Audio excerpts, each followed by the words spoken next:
Okay, so hey everybody, it's Vince with Green Joe Coffee Truck, and this is podcast number 5. And I am super excited today. We're on a podcast with Green Coast Coffee. And Green Coast Coffee, this is the owner of Green Coast Coffee, Kelly. Say hello, Kelly.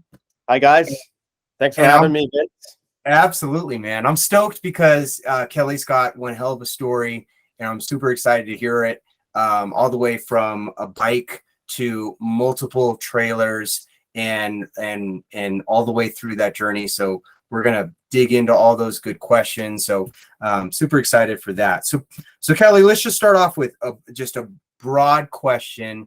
Sure. What gave you the idea to get into coffee? Where did that even start? So yeah, that's a good question, and I love to hear everyone's coffee origin stories. So I'll dive into mine a little bit. I'll try not to go too in depth because I do like to ramble on. So feel free to stop me and maybe we could change direction sometimes. So it may seem off topic, but I'm in recovery. I haven't drank or inhaled anything mind altering for over 10 years, and this is connected to my coffee origin story because I was in a rehab center 10 years ago. The Last Door, a fitting name, The Last Door in New Westminster, Canada. At that point I was done. I was at a point in my life where I really needed to make a change, and so I voluntarily walked into this place, and I had been to 5 other rehab places before this. So, The Last Door was kind of a fitting, like I said, a fitting name. Anyhow, this place really saved my life. And one of the things there that opened me up to coffee was the counselor's office had an open door policy. So what that meant is we could go in there and talk to them about anything at any time. And they had a little espresso machine in the corner, and they had some pretty good beans there too, from 49th Parallel Coffee Roasters up here in Vancouver. And I was just a regular coffee drinker. Maybe I was a regular Joe, Vince, Sure. Joe, Green Joe. So, I was just drinking. I don't know if they use this term down in the States. I'm up in Canada. It's a double-double, 2 sugars, 2 creams, right? That's kind of it's kind of a Tim Hortons thing.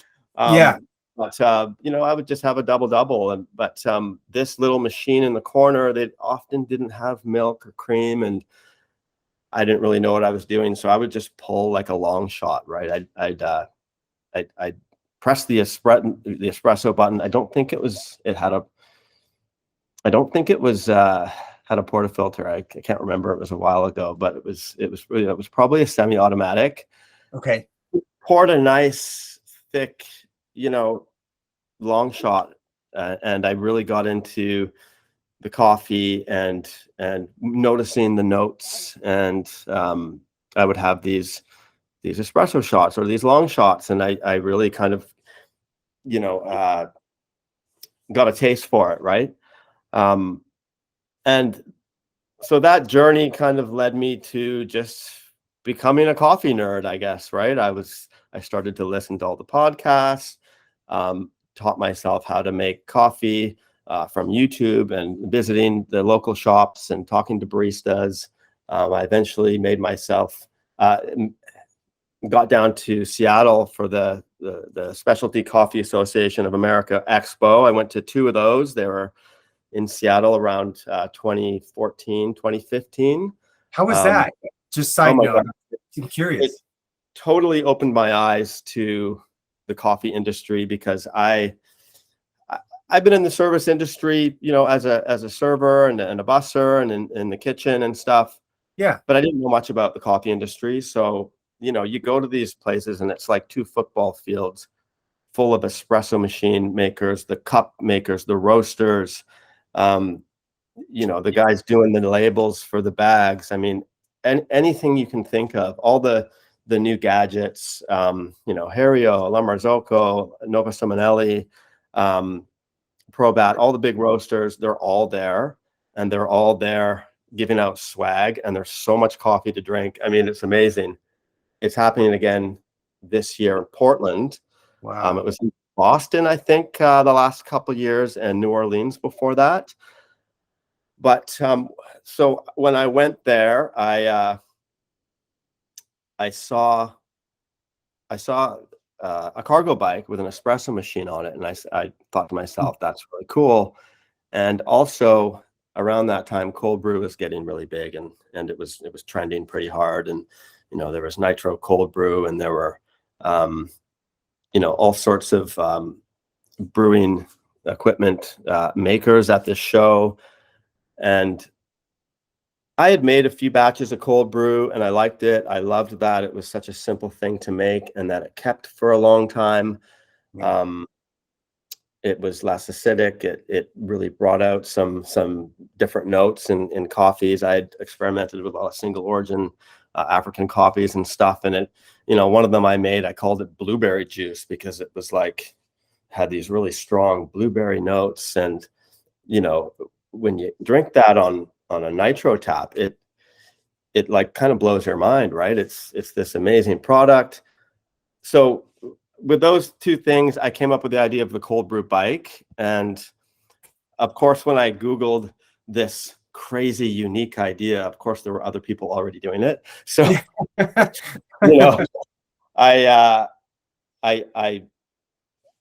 kind of dove into that and came up with a plan.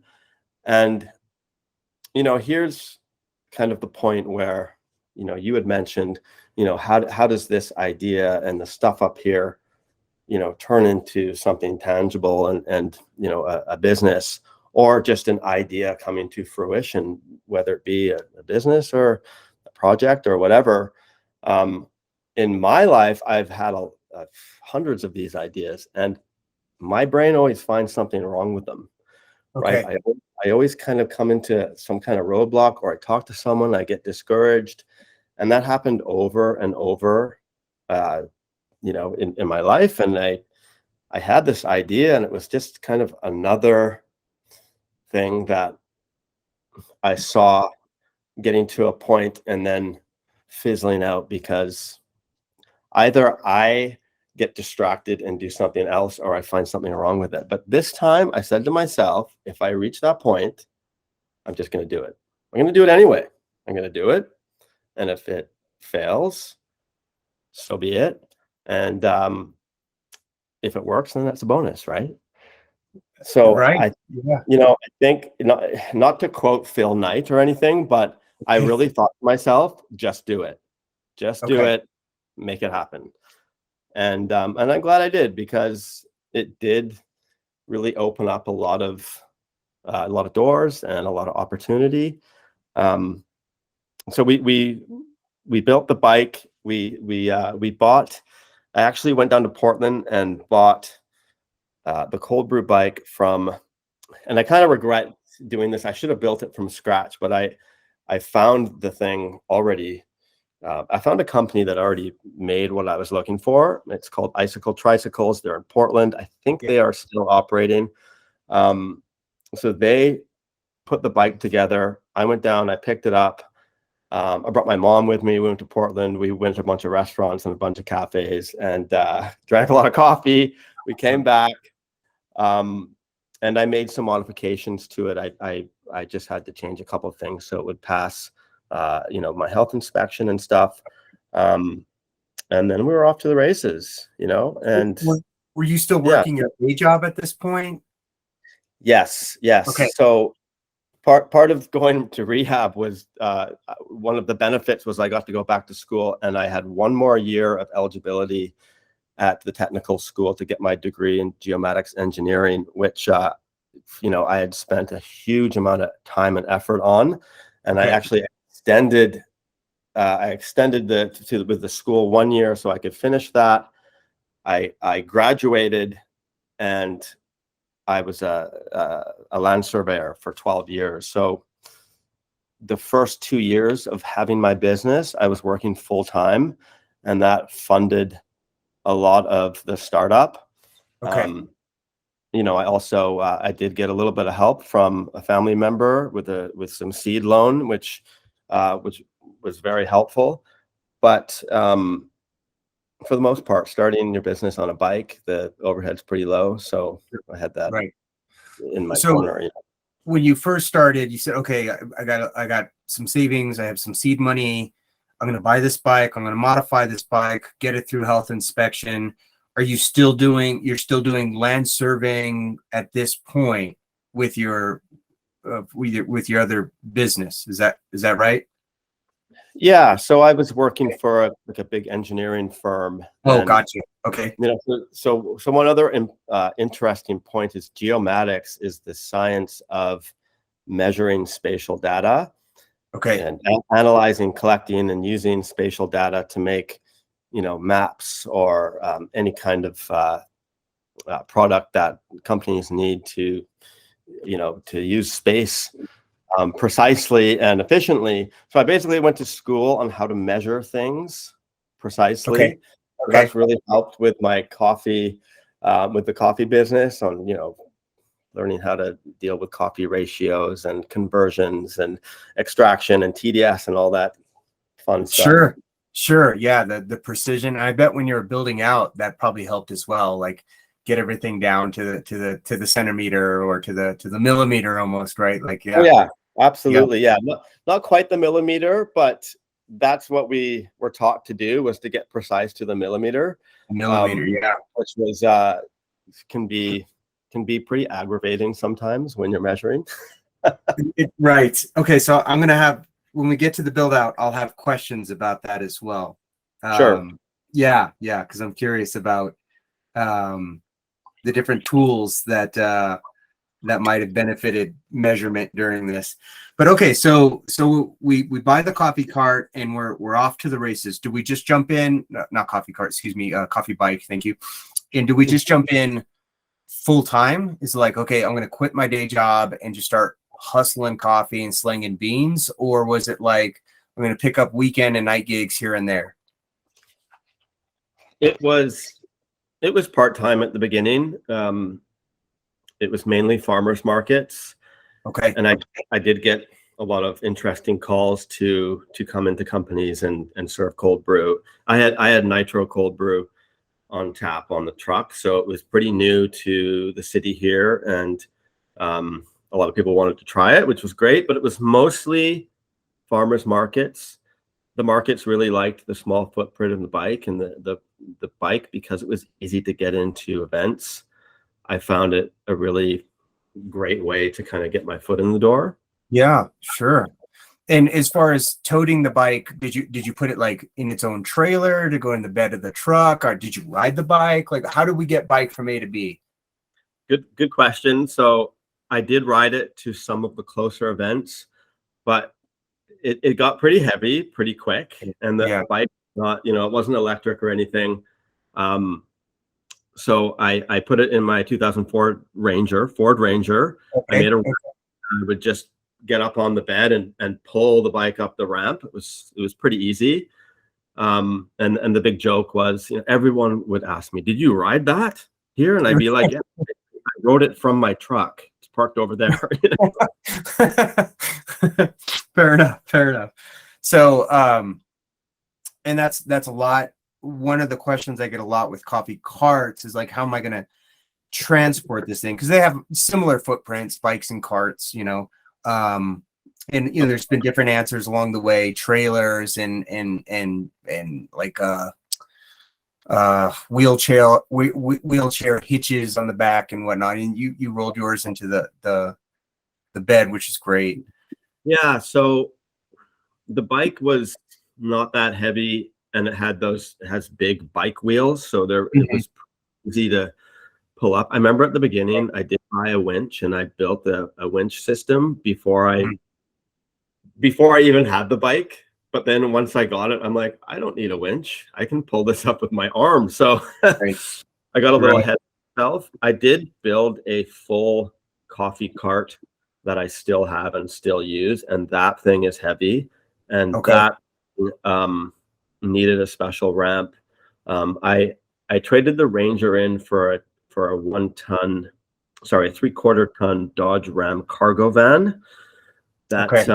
yeah, everything fit in there, and it was lower to the ground, so it was Yeah. much easier to load. But of course, the taps had to be pushed.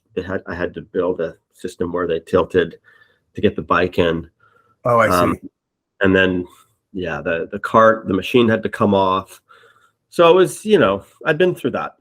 Yeah. That's So there's some tedious like setup and breakdown and stuff and all that. Yeah. Yeah. I mean, I think, I don't know, this might take like when you first start off with kind of like bootstrap or, that grassroots, sometimes you're going to give up some of the convenience to start off with kind of a minimal viable product to see if this thing's going to take off or not. It's a trade. Absolutely.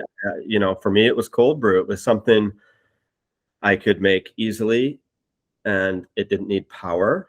It also I didn't need sinks on my bike. I didn't have a utensil that needed to be cleaned. It was coming from the tap into its packaging, which was a cup with a lid, and then I handed over, and I never touched the product, so I didn't need sinks. Technically, they wanted me to have a double sink and a hand wash sink for my ice scooper, but I just kind of kept asking the health department. I just kept telling them that I didn't need one, and I finally found the right person that said yes. Oh, nice. Yeah.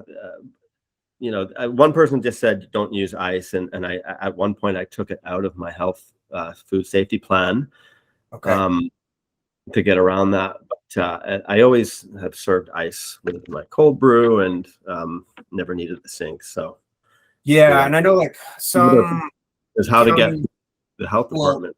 Some counties will like I've seen like some counties will allow you to do like, oh, just carry an extra ice scoop, or something like that. If there's not like a readily available washing station, as long as you have like enough equipment to get it through the day. If something gets dirty, you got to back up, then they'll kind of allow that to pass. But yeah, okay, so they said I could use a disposable ice scoop, basically a cup.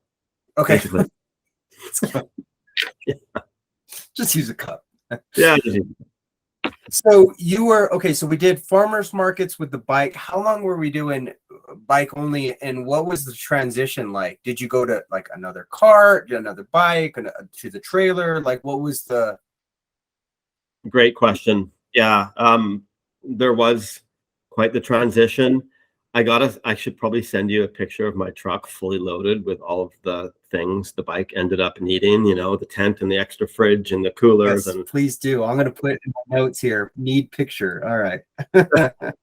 Funny because my truck sometimes still looks like that today because I still do events with the bike and anyhow, that the trends. So the menu grew with the bike to include a cold brew concentrate and drinks that were made with alternative milks that became really popular. So I would more equipment, right? And the tent up, and I got a branded tent and tables and an extra fridge and the water cleaning, the hand wash station, all that stuff.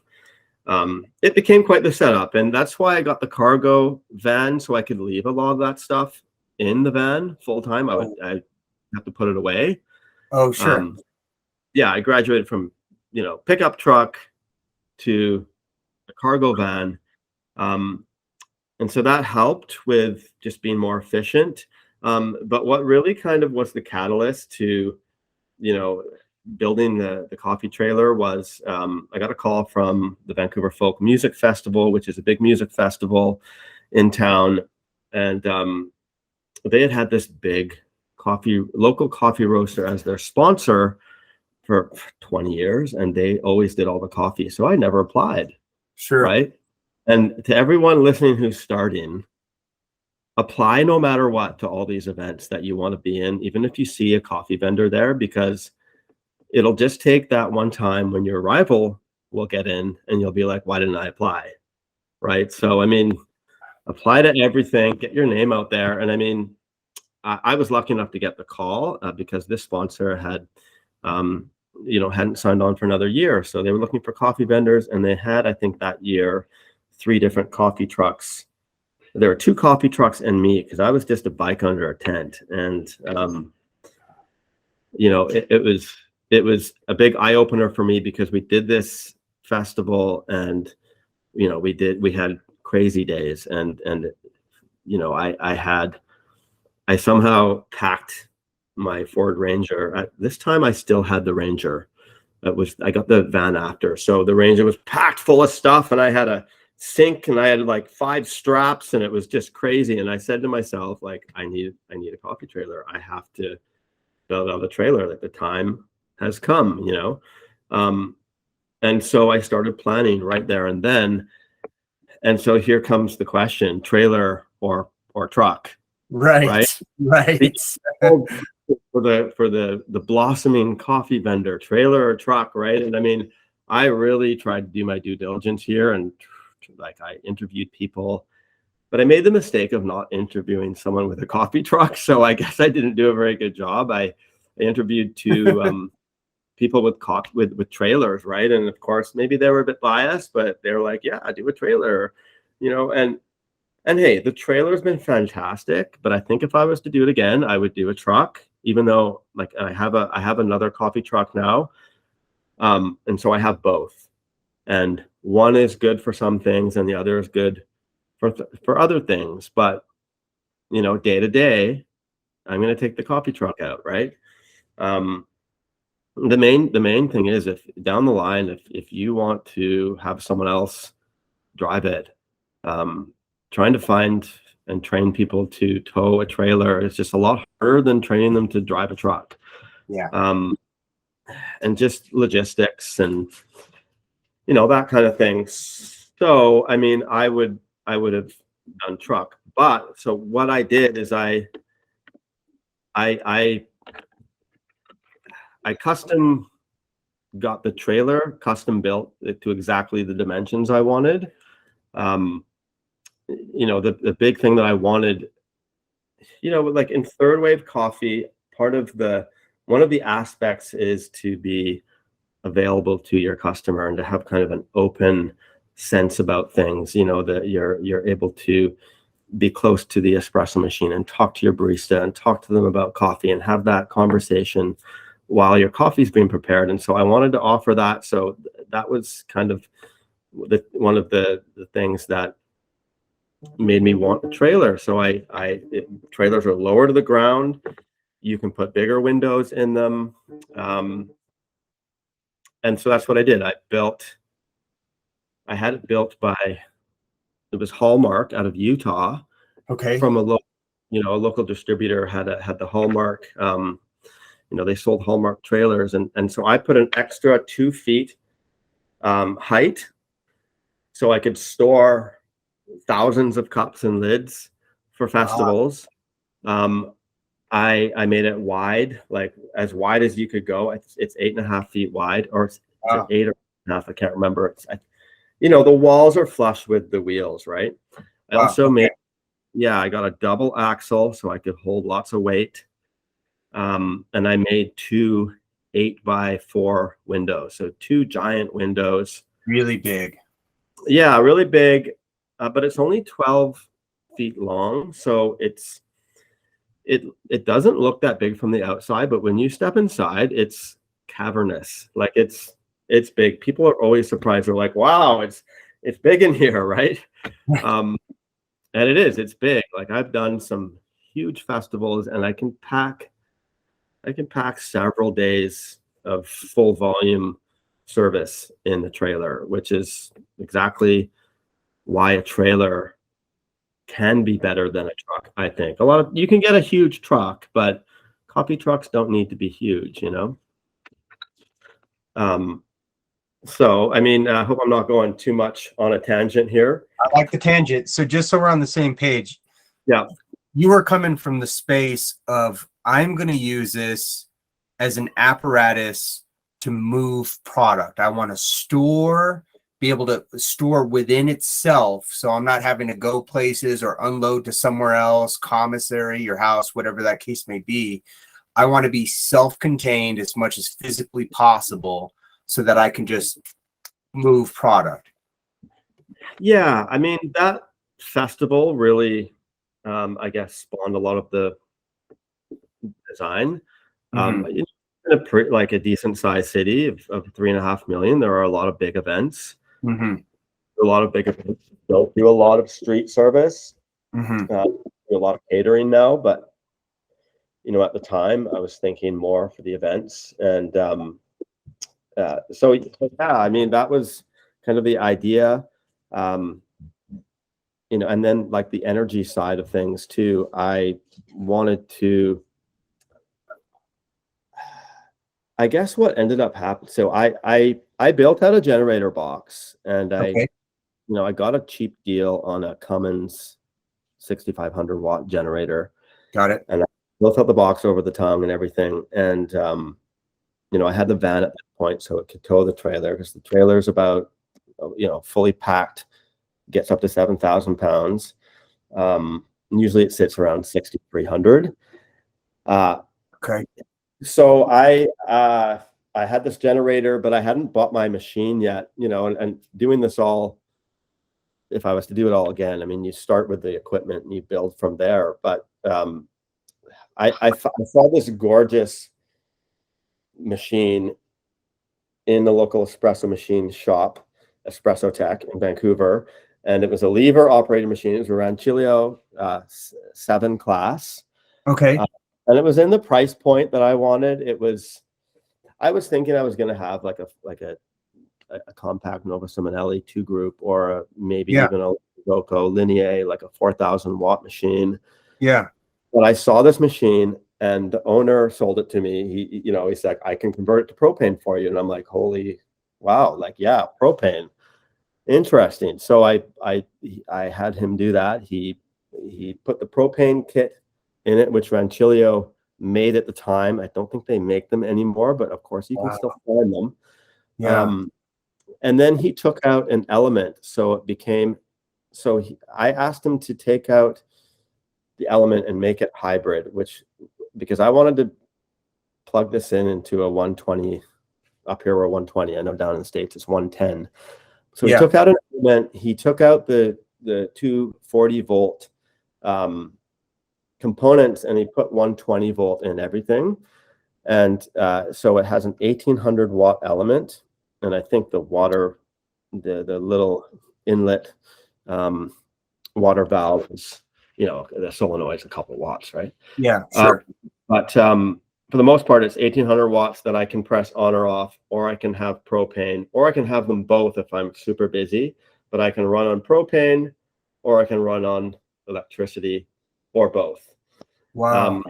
So yeah, that's that machine, I still operate it today. The thing is awesome. I actually have 2 of them. So I bought that, and I started not to really have to use my generator much.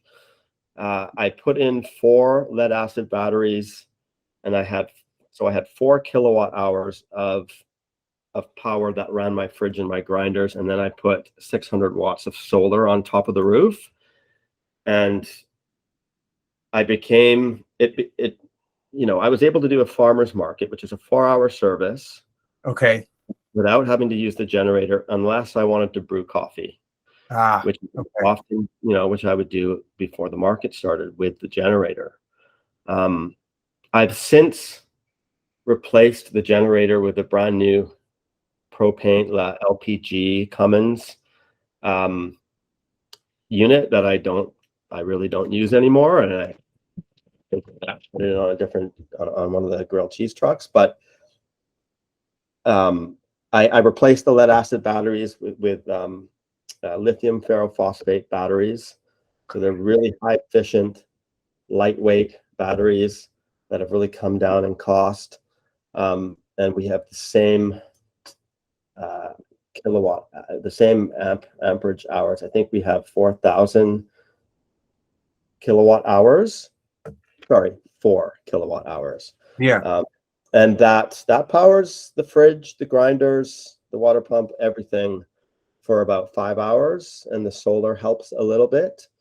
So I even, I branded the coffee trailer with Green Coast Coffee, solar powered coffee, because even if, the solar panels aren't powering the espresso machine, they're always powering or helping to power the grinders, which help make the coffee, right?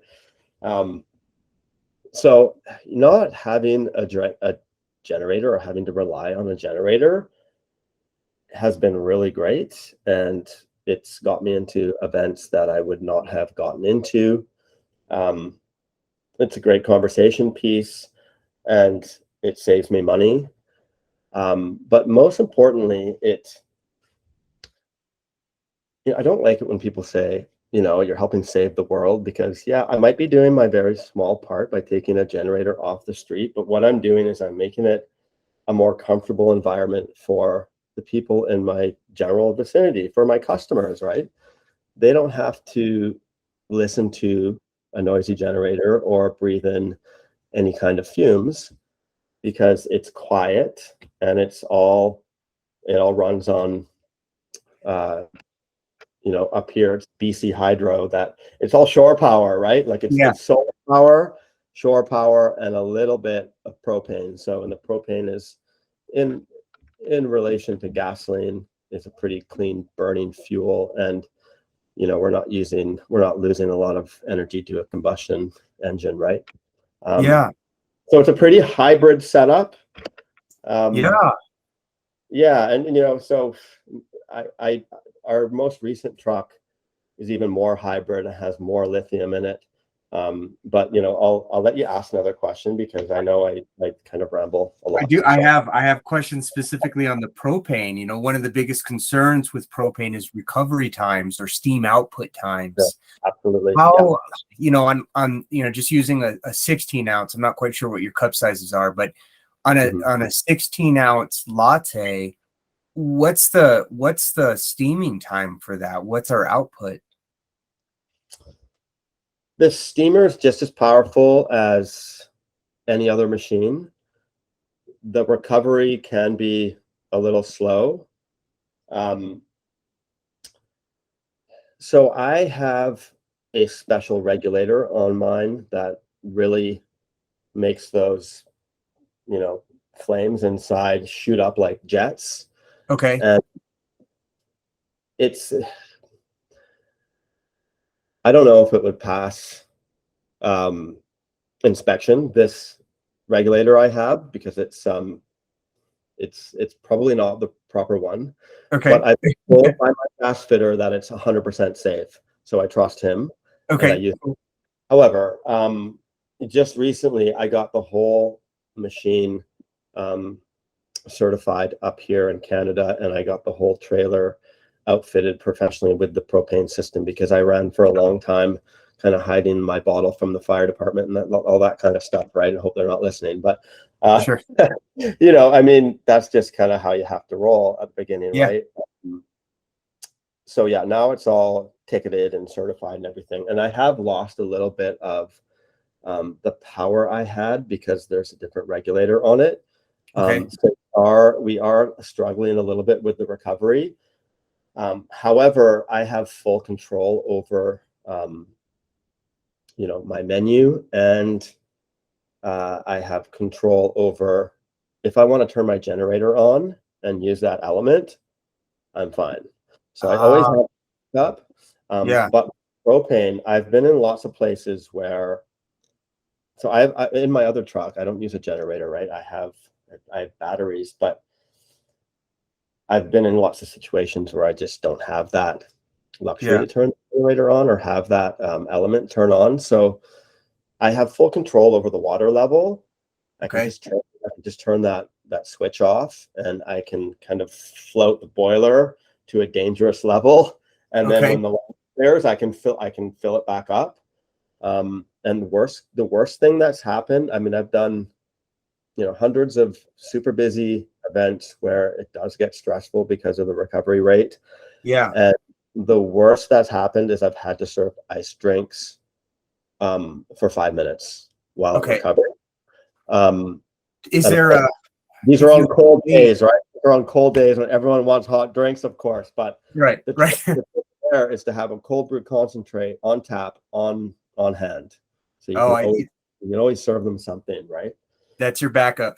What's the what is there is there a line that you feel like you start crossing? Is it like 30 drinks an hour, one drink every couple minutes? Do you feel like in this apparatus that there's a certain like, okay, if I do X amount of drinks back to back to back, then I have to worry about recovery? Before we got our propane installation, and I was using this regulator that had a wider range in the water column, I could get through any crowd with just propane, no problem. So I've got to figure out how to get that back. But to answer your question, now that recovery is more of an issue and we have lost a bit of that stronger heat, I know that I don't have the numbers in my head. I know doing 60 drinks an hour for a full hour, and if they're all hot, at a film set or something, when everyone wants a 16-ounce mocha, that would be tough. And we just try to gauge it, and we do our best, and we do have the cold brew ready, and if it gets too dangerously low, we have to hold the line. Sometimes that's not the best thing that you want to hear, but most people are pretty okay with it, and we can usually find something to offer them. Now, the other thing I do that I'm sure that every coffee truck does is they have another hot water source. Of course, you need that. But what we do is, I have a homemade propane water tank that I made. It's a pretty simple setup. It's just a burner with a 15-quart pot with a stainless steel spigot. And we just fill it with a liter of cold water every 5 minutes. And the thing that will keep up to any crowd. It's when you've got 15 quarts of boiling water and you're adding it here and there, it really works out well. And in fact, like I put this in for an event where we had very little electricity, and it was my thought that we would take it out and put the 1400 watt water tower back in, but I never did because this thing works so well. So yeah, I mean, there's tricks to offering people something other than a steamed drink. If I know beforehand I'm going to be busy and it's cold, I can put another machine in there, or I at a film set or at a big event, I usually always have shore power. So it's not often this happens.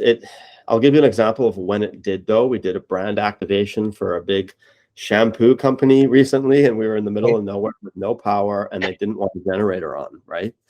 And that was part of my sales pitches. We don't need a generator. We'll come in, we'll do this, right? And did 8-ounce mochas that we were giving away to everyone. And I thought doing the 8-ounce drinks will be easy. We'll steam 32-ounce pitchers, and it'll be fine. But it was just way busier than I thought. So really had to kind of surf our machine. And after it wasn't super cold out, so all I did was I just brought ice, and I offered ice to hot or cold, and 30% of the people said cold. It was all free, right? So 30% of the people said cold, and that's all we needed to stay on top of things. So man, case by case, right? That works great. And thank you so much for sharing this, because Some of my earlier videos was the only experience that I had with propane machines was a company that had a propane single group, an event we did in California, and we were just flooded. It was kind of similar situation where we're giving coffee, there's no transaction being ran to kind of slow the line down. Right. And so my comparison was my 220 machine versus their single group propane, and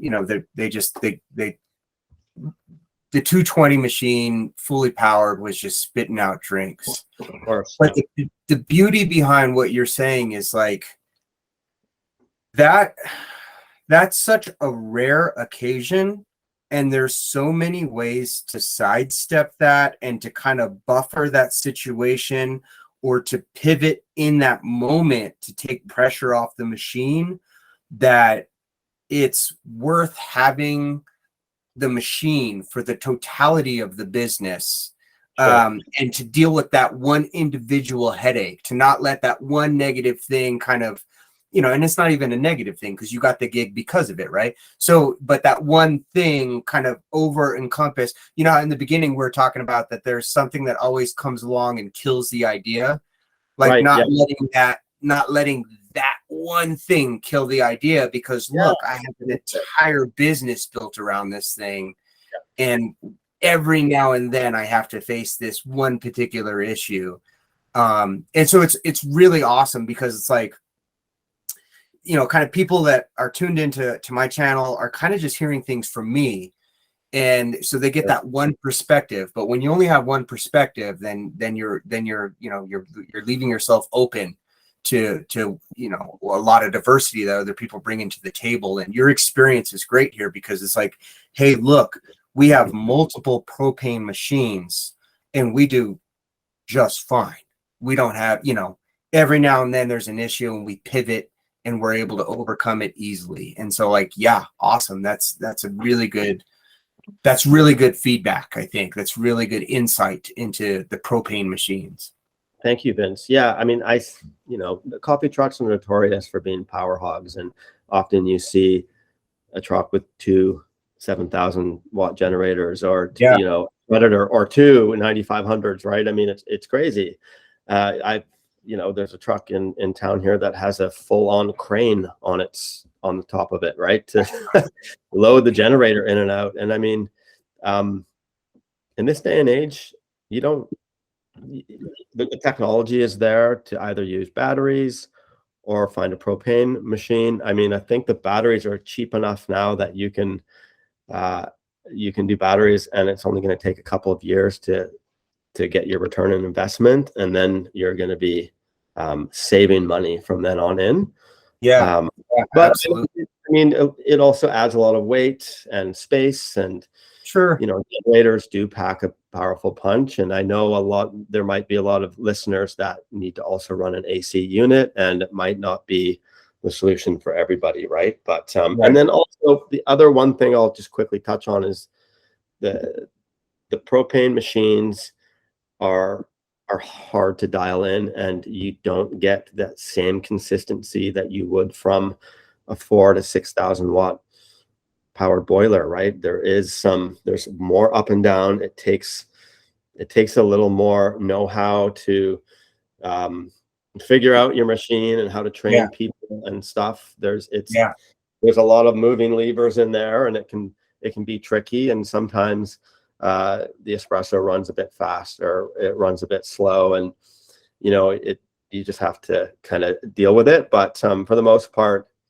I love my machines, and I would like to have an electric one at one point when I have the next coffee truck with the same amount of power as your previous. That would be props to him for having 30 kilowatt hours of I listened to that podcast, Vince, and I was instantly inspired, and I instantly went to the drawing board and started designing this truck with 35 kilowatt hours and an electric class 3 truck platform. The whole thing's electric, and But then I got to the point where it's like, okay, I need tons of water, tons of batteries. I need a truck that can hold 6,000 pounds. I need a class 3 license up here in BC. You need a special license. And that's a deal breaker with finding people who have that to drive it. I don't want to drive it myself everywhere. So Sure. idea was dead in the water, but it can be done. And I think it's pretty awesome what he's doing down there. Yeah, no, absolutely. I was just blown away by his setup. It was absolutely beautiful. Just a quick plug in for anybody that's interested in going that route, solar power or battery powered. I did do a video where I calculated all the wattage hours of the equipment. I literally ran the grinder, saw how long it takes to do an espresso shot, just calculated everything on there. So that's on YouTube. It's a super useful tool when it comes to calculating the wattage hours. Okay, so all right, so you went farmers market bike. We then got trailer number 1. And then from there, did you go to, so you just recently got a new truck. I'm going to pull that bad boy up, by the way, and show that thing here. So let me just.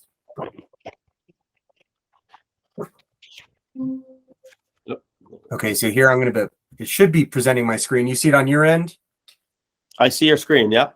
Well, awesome. So this is you. This is your Instagram page I have pulled up here. Awesome.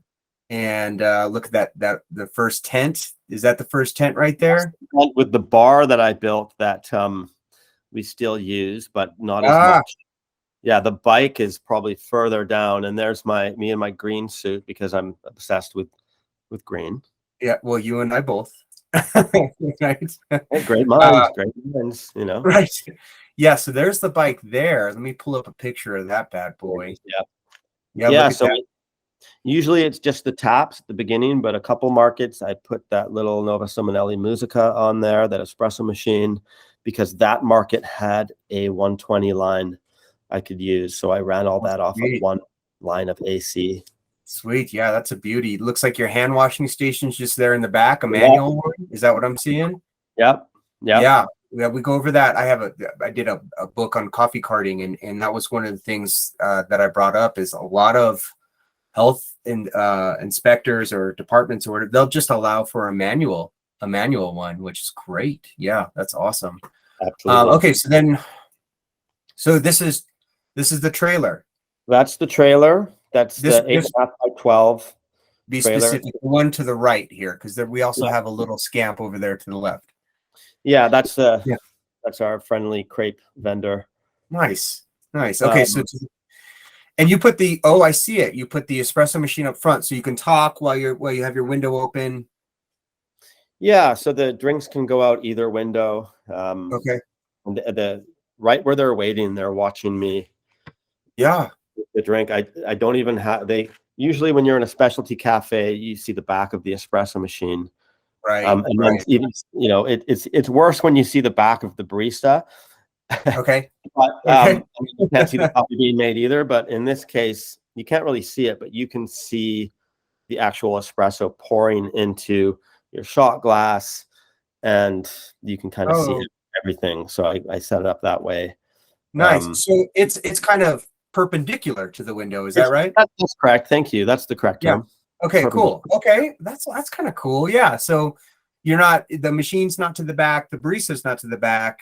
Both of them are to the side, so you can see the work and carry on a conversation. Yeah, and you can have a chat with them and stuff. And the order is taken where you see that little square point of sale. Yeah, I see that there.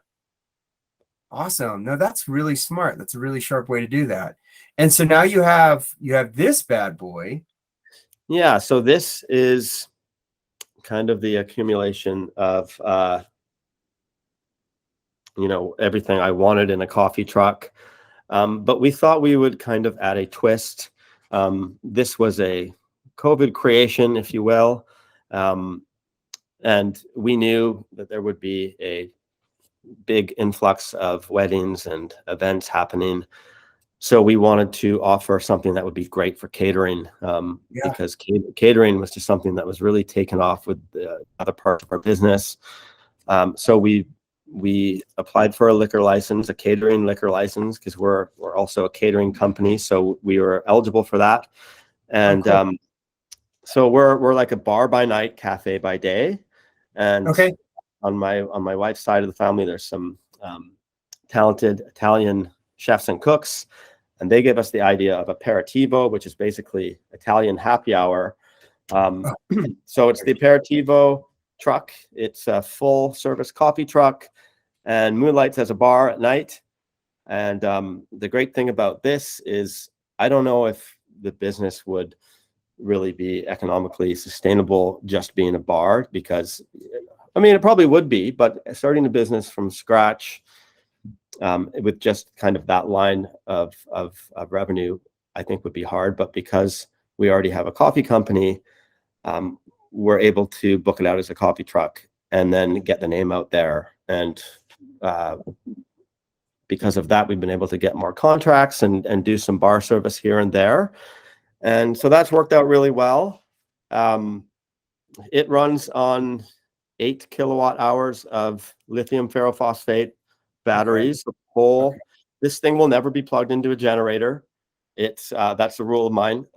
However, it does have the capability to be hooked up to 240 volt or 220 volt shore power, or 120 or 110 shore power. It's got 700 watts of solar on top. They're the new flexi solar panels that you can't really see. Yes. Yeah, Okay. they're glued. They're just taped and glued to the top. Nice. The battery system runs on two pretty high. Let's see, they're about 600. They draw about 600 watts each. So when I'm charging, I'm drawing 1200 watts approximately from shore power. It's also hardwired into my alternator, because this is a 1962 Chevrolet Grumman step van. Oh, interesting. So it runs on gasoline. It has a 350 small block. And so when the engine's running, it charges the battery system, which is fantastic.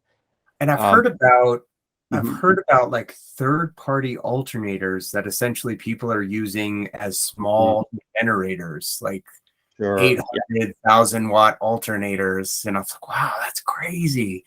Yeah, they essentially run as like an auxiliary generator. Yeah, exactly. Yeah, I thought that was really interesting. And to play with that idea, that kind of like the transit or the van movement, being in coffee, naturally I'm attracted to van life. And so so I'm always looking at like the way they're doing transits. I just helped a buddy build a transit, and so it's like getting into that and just seeing what they do, because they have all kinds of new tools that is bringing to the mobile industry that coffee trucking wasn't able to finance. But now with this new movement of van life, there's some cool stuff coming out. So that's really interesting. Like the Ford Lightning, it can be the backup power for your house.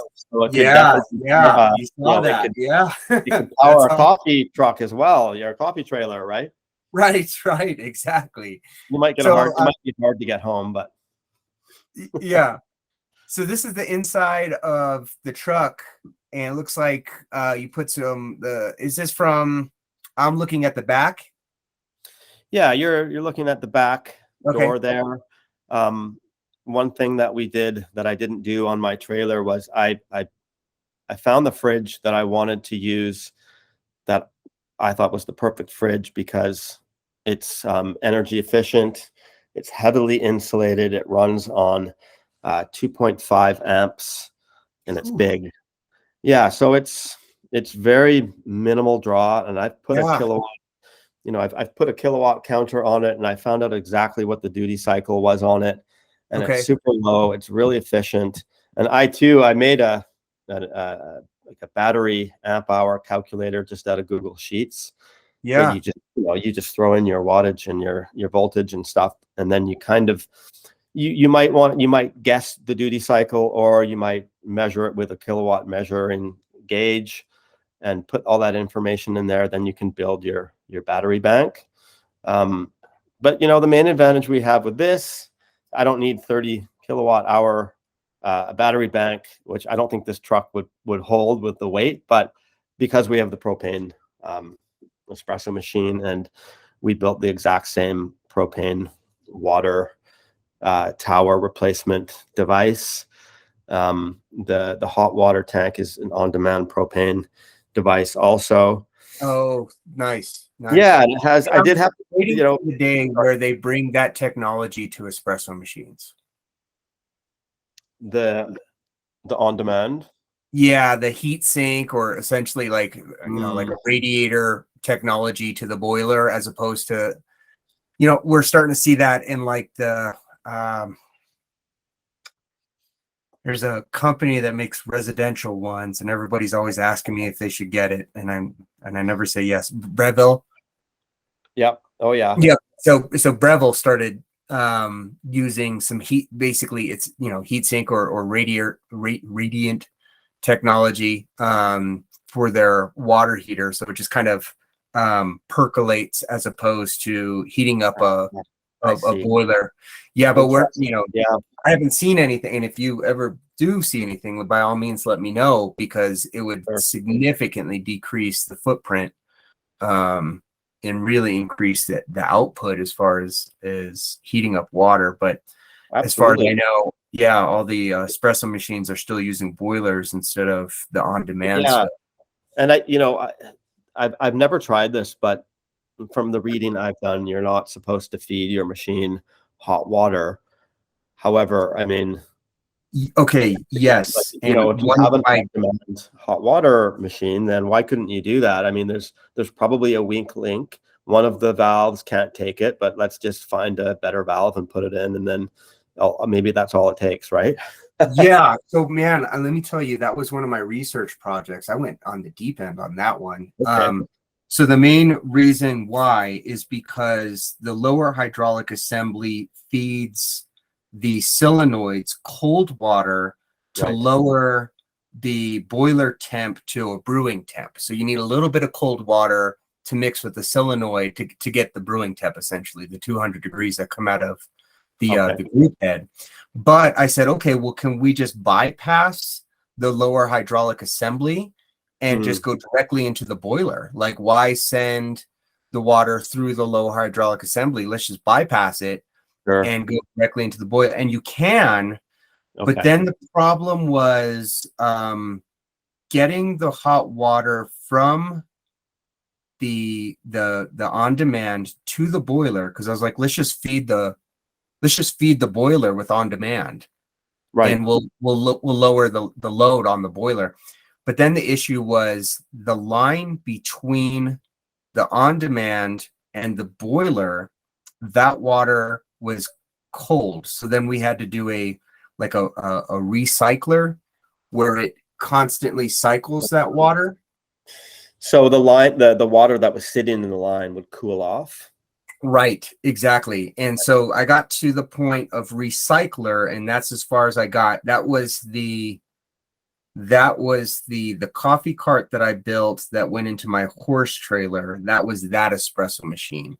So we were close, but I just ran out of fizz for that one. But I think it can be done. We need Walter White. We need Walter White to have a gas fitter son. We need that person to come and figure this out for us. That's right. Yeah, I think it can be done with a recycler, because the plumber that I was using, he uses a recycler on his house, and he uses it because his hot water heater is far from his spigot, and he wants hot water quickly. So you could insulate the lines and use a stainless steel braided cord and insulate it, and maybe even you could even throw a cable that gives a little bit of heat in there for helping to keep a line being unfrozen, which would help a little bit. Right. But yeah, that was the whole thing, was like, let's just bypass the lower hydraulic assembly and go straight to the boiler and just dump hot water from the on-demand into the boiler. It's pretty dumb. Like, it doesn't have a motherboard. It doesn't really. You can run it with zero electricity, so everything's manual. It's lever operated. I wonder if some of the parts would be more, open to the hot water. Yeah, because I was working off of a 220 single group. Here, I'm going to stop sharing while we're in here. Let me see what. Oh, okay. Just while I have it before I switch out, you're up north, and so one of the questions from the community was, how do you prevent these from freezing over? What's your technique to prevent pipes and espresso machines from freezing? Yeah, great topic. I've lost a few parts in espresso machines and lost days of service.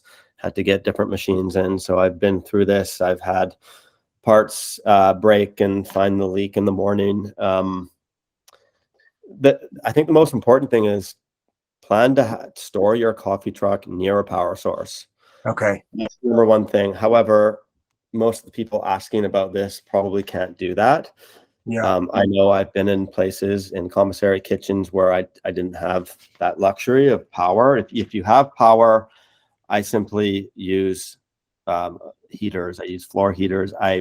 You can get a little Honeywell 250 watt heater for next to nothing for $20, and that you can put that in your espresso machine, and then you can put another one in another sensitive area, and then I put a 700 watt one on the floor.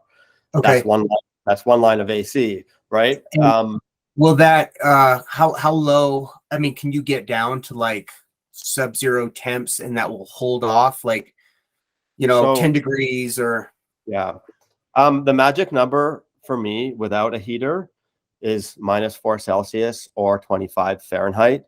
If it goes below that, I know the weakest link will break in my trailer.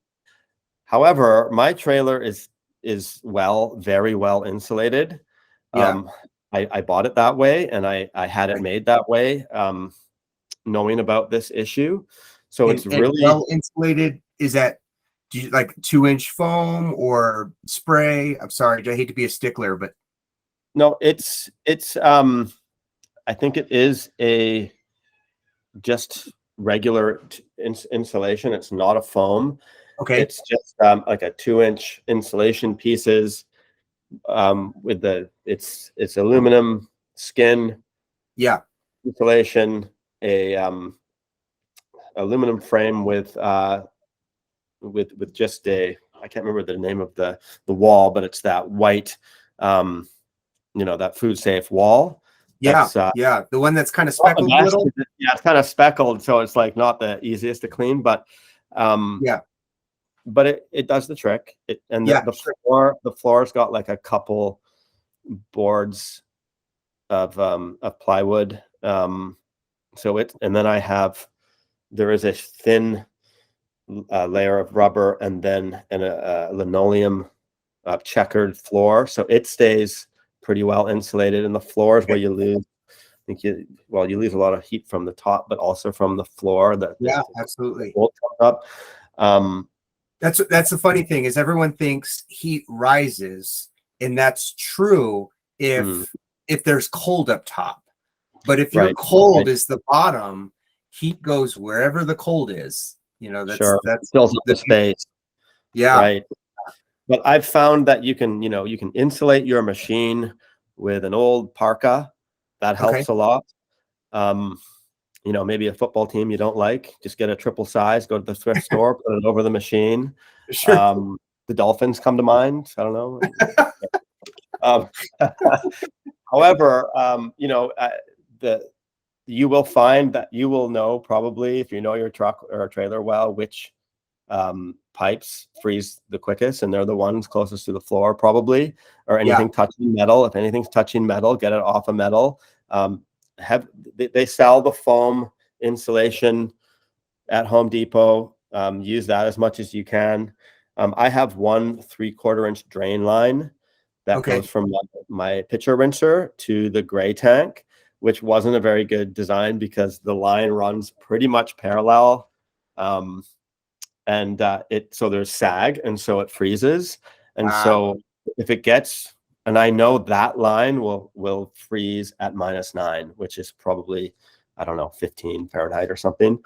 And so when it gets that cold, I I put a little heater under the trailer as well, and I Yeah. put some cardboard under there. But I have the luxury of having as much power as I need. So Yeah. I mean, if you don't have the power, you've got to insulate, and you need to have thermometers. You need to know what the temperature is going to be, so you're not blindsided. So you really got to keep on top of that. And the other thing you can do is drain your lines. Yeah. That doesn't help that much, because if you have a heavy espresso machine, you don't want to bring inside. You can't really drain the lines. So you either need power, you need insulation, or you take it inside, or you can get some kind of gas powered heater. Yeah. Not a lot of people want to do this, but there are pretty safe ones out there. One that I've used before is not a propane one, is the fully enclosed one that runs on butane. Right? They just look like a floor standing radiator. Yeah. And I lived in Japan for a few years in my 20s, and these are the norm, right? People leave them on inside all the time. If they tip over, they turn off, Okay. So if you can get your hands, I know they're available, and the gas you can buy at your local hardware, block store or whatever. Yeah. And you can put one of those in, and you just need it to radiate a little fan. And if you're insulated enough, that will do the trick.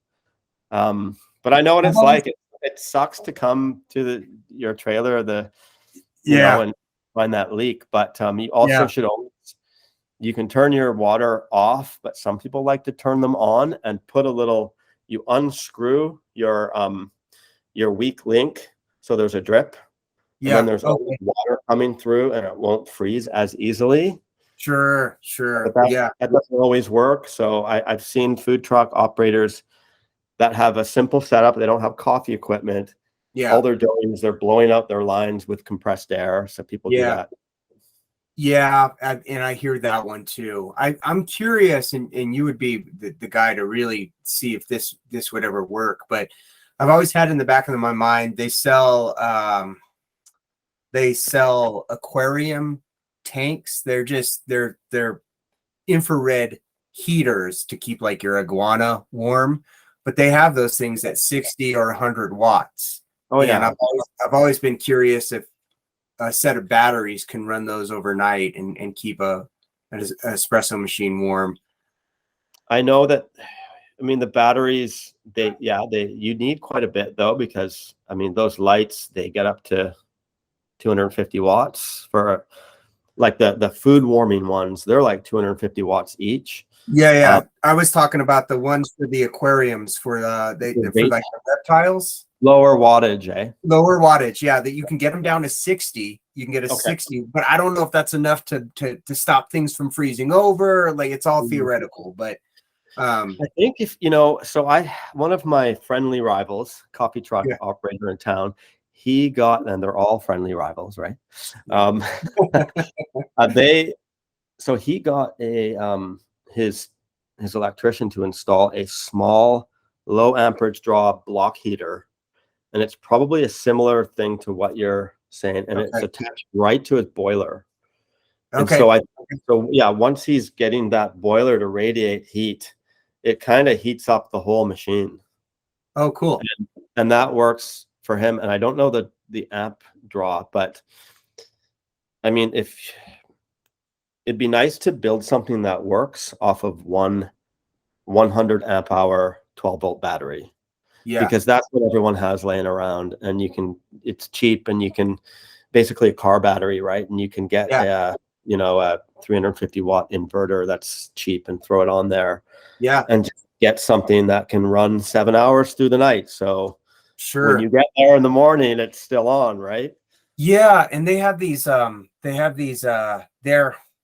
forget the name of them. I think they're called thermal cubes, but they're an electrical outlet that switches on at a cold temperature. They're used to keep chickens alive, is what they're used for. So you put them, you plug in heat lamps to your chickens outside, and when the temperature drops to a certain degree, it flips on. And then when the temperature rises again, it turns it off. So you're not wasting energy. Totally. So, that's I think they're amazing. called thermal cubes or thermocubes or something. They're real cheap. They're on Amazon for like $6 or $7. They're not So expensive. holler, you chicken farmers out there. Right to all the to all the chicken farmers listening. Yeah, like how do you keep your eggs warm? Come on, help us out. Right. Cool. That was one of the questions from the community, and the other question was how what equipment without a generator, and I think you really nailed the head on that when you talked about your cold brew bike. They were specifically asking for farmers markets because their farmers market didn't allow for generators. Yeah, and so you did the cold brew, and I think that's smart, just looking at the menu ahead of time, isolating what can we do, what can we serve without. And then you even talked about using propane to heat your hot water. That might be a potential thing, to use propane to heat your coffee at these non-generated farmers markets that don't allow for generators. Yeah. Of course. And then, there's propane 3-way fridges as well and stuff. And, I met my wife by trading a coffee for a grilled cheese sandwich. She had a grilled cheese business. And since then, I'll fast forward, we had a child. She became a mom. We bought her rival mom's grilled cheese truck. And that business has been so busy, we built another mom's grilled cheese truck. So I got the opportunity to build kind of a truck almost from scratch. And we got the energy efficient fridge, and all of those trucks run on a battery system or one line of AC. And that's kind of how. That is amazing. Yeah, I'm going to find out what that fridge is. I got the buddy that I just built the van with. He's just losing all his battery to his fridge right now. Right. Yeah. Okay. So we bought this truck that had an 8-amp fridge. And it's such an awesome fridge because it's 10 feet long and it's built into the truck. I can't take it out. And then we put a fire suppression system in that has an electronic emergency gas shutoff that goes off every time the compressor cycles. So now I've got this new dilemma of how to get past this. But, that's another podcast. But what I was trying to say is just buying the right fridge, I think, is really important. A lot of the fridges are up to 10 amps, which is ridiculous. And, you can keep things cool, like a huge fridge cool, with something under 3 amps, that's efficient and built with the proper insulation. They're also, a lot of them are lighter now. Yeah. And I think, like, from my experience, I've probably bought, I don't know, dozens and dozens of fridges, and I've just completely stopped buying used fridges. Yeah. It's a waste of time. Yeah. It's a waste of money. It'll give you a headache. If you can buy a new fridge and the one you need, finance it, do what you need. They're expensive, but in my experience, they're worth it. Yeah, absolutely. And especially like in environments where you're kind of building around the fridge and having to remove that thing means removing counters and that type of thing. Yeah. Yeah, absolutely. Any recommendations, brands? Turbo Air has been an awesome fridge for us. I bought a 72-inch by 30-inch under counter Turbo Air fridge. It runs in 2.5 amps. It's super efficient. Nice. I would just look for low amperage. Most of the fridges, they're all made in China, and most of them are the same. And you're paying for brand name a lot of the time. So I just look at the spec sheets. I go to Webstaurant. I look at the awesome specs that website gives. So good. I coming up in Canada, I can't really. It's kind of hard to order from them for us, but I still use it as like an encyclopedia of dimensions and numbers. Yeah, they always have that owner's manual right there. You can click it open, dig through everything. Super easy. PDFs, love it. Yeah. Okay, awesome. All right, Turbo Air. So I got that. Yeah, listen, my friend, I think that's the main ones that questions that I had. Anything you want to plug in? I wanted to do a couple plugins on. Okay, so real quick, we have a couple different social media handles we need to go over. So there's Green Coast Coffee. Yes, sir. That's at Green Coast Coffee is our Instagram. Thank you. And then we have Aperitivo Truck, which is our new Aperitivo. Aperitivo. Aperitivo. Aperitivo. Okay. It means happy hour in Italian. Hour. That's awesome. Let's be happy, eat and drink, and lots of coffee. Aperitivo Truck. And yeah, our website is aperitivotruck.com, which will be live soon. On that one. And then Mom's Grilled Cheese. I want to throw that in there too, just in case someone's curious. I mean, my life is now coffee and cheese. It's Mom's Grilled Cheese Truck. Actually, sorry, the Instagram is at Mom's Grilled Cheese. At Mom's Grilled Cheese. Okay, thank you. Yeah. And the website is momsgrilledcheese.ca. Mom's Grilled Cheese Truck.ca in construction.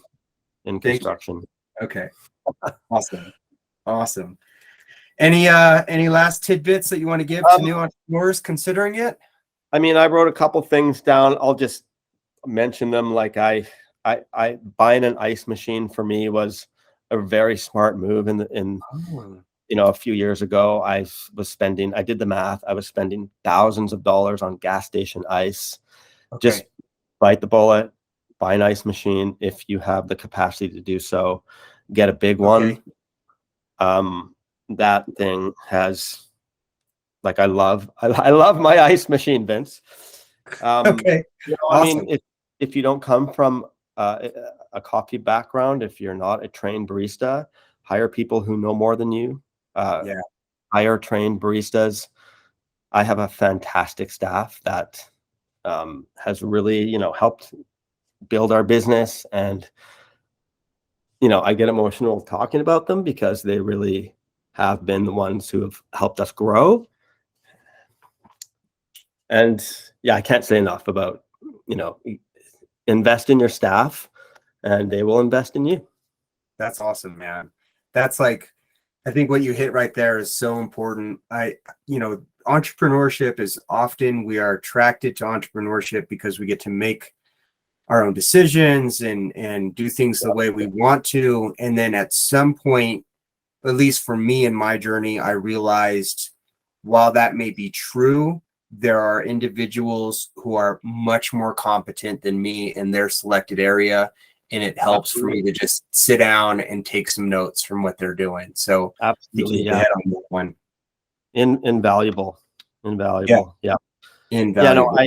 I quit my land surveying job about 3 years ago, and I couldn't be happier living the mobile coffee life, and we have these grilled cheese trucks, and it's just fantastic having the freedom and being able to go to fun events and serve lots of people and building that community, around the trucks and around your business, and meeting people like you and being able to share this is really great. So I'm very awesome. Appreciative. Thank you so much, Kelly, for jumping on and giving us your story, man. It's good. I mean, there's a lot of people out here you're going to inspire. I really, really appreciate this. Hey, thank you. And keep on trucking. Awesome. Yeah, that sounds great. Stay tuned. I'm gonna stay on with me. I'm gonna stop the recording for these good folks, and I got a couple more questions for you before we take off.